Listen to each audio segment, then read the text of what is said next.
Est-ce que c'est pas le meilleur attaquant du monde en ce moment? Parce que là, tout ce qu'il fait, c'est bien et en plus il marque plein de buts. Certainement, certainement. En fait, en tous les cas, pour moi, oui, ça l'est.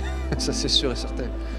Il y a d'autres attaquants, mais qui jouent, c'est Karim Benzema, c'est world class, pas de doute. Bueno, Benzema es un jugador increíble, extraordinario. Se ha hecho un año desde joven. Lyon era un jugador muy bueno y está 10 años en Madrid. Bon, au moins c'est clair, des buts, des titres et la reconnaissance de tous. Karim Benzema est l'un de ces attaquants qui aura marqué l'histoire du football par sa classe sur le terrain.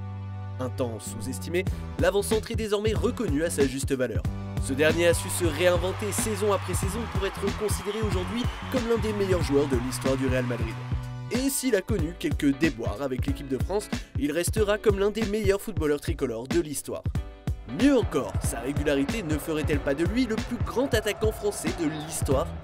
Alors, oui, on te voit venir avec ton « non, c'est Thierry Henry », mais le débat mérite d'être ouvert.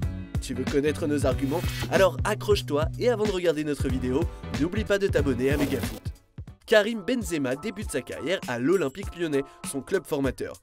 S'il trouve peu à peu sa place au sein d'un effectif riche en attaquants internationaux, ce dernier s'y impose comme un titulaire indiscutable dès l'âge de 19 ans.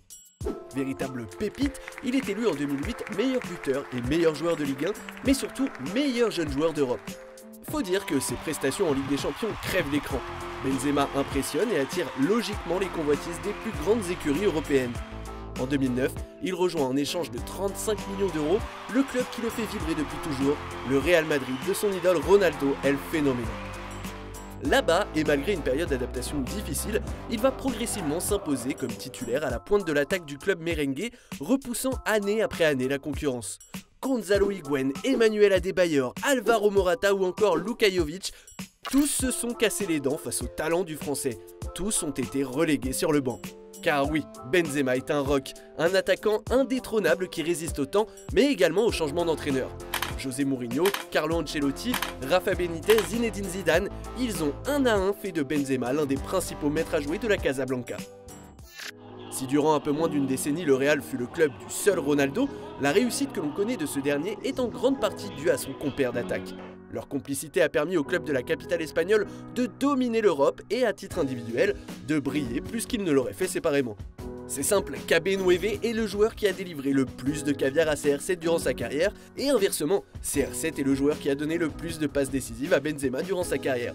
Une relation historique que le buteur français a d'ailleurs parfaitement résumée.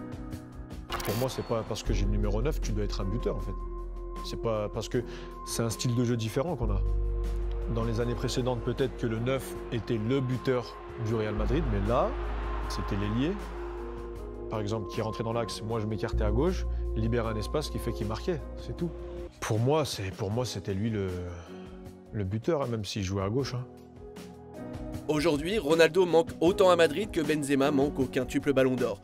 Mais alors qu'on s'attendait à voir Eden Hazard prendre les manettes de l'organisation offensive madrilène à son arrivée, c'est finalement un Benzema plus libre et plus affirmé qui s'occupe de tout sur le front de l'attaque. Buteur, passeur, le tricolore est un numéro 9 avec une âme de 10. Jeu dos et face au but dans les phases de construction, brillant dans les petits espaces avec une justesse technique rare, percutant dans ses mouvements avec et sans ballon, adroit devant la cage de la tête, du gauche et du droit, Benzema, au-delà des statistiques individuelles, est à n'en pas douter l'archétype de l'attaquant complet. Celui finalement qu'il a toujours voulu être et que l'intéressé lui-même schématise merveilleusement. Non, c'est pas comment je considère le poste d'attaquant, c'est comment je vois le football. Bien sûr qu'un attaquant, c'est marquer des buts, mais c'est pas que marquer des buts, c'est faire jouer les autres, c'est bien sûr se procurer des occasions, faire les bons appels pour que tes milieux de terrain, tes coéquipiers te donnent le ballon et après la mettre, mais c'est pas que marquer des buts. Qu'importe, Karim Benzema c'est un palmarès exceptionnel, l'un des plus impressionnants même de l'histoire du foot français. Vainqueur notamment de 4 Ligues des Champions, il est avec son coéquipier Raphaël Varane, le joueur français qui a le plus de fois remporté la coupe aux grandes oreilles. Une compétition qu'il affectionne particulièrement puisqu'il est, avec Lionel Messi, le seul joueur à avoir marqué au moins un but lors des 15 dernières éditions. Aujourd'hui, cette longévité hors norme fait de lui le meilleur buteur français de l'histoire de la Ligue des Champions, mais surtout le 5e meilleur buteur et le meilleur passeur de l'histoire du Real. Plus fort, plus mature, son couronnement sur la scène internationale aura été certes tardif, mais finalement indiscutable. Madrid possède dans ses rangs un roi et il s'appelle Karim Benzema. Un homme qui peut légitimement s'asseoir à la table des Raymond Kopa, Juste Fontaine, Eric Cantona ou Thierry Henry.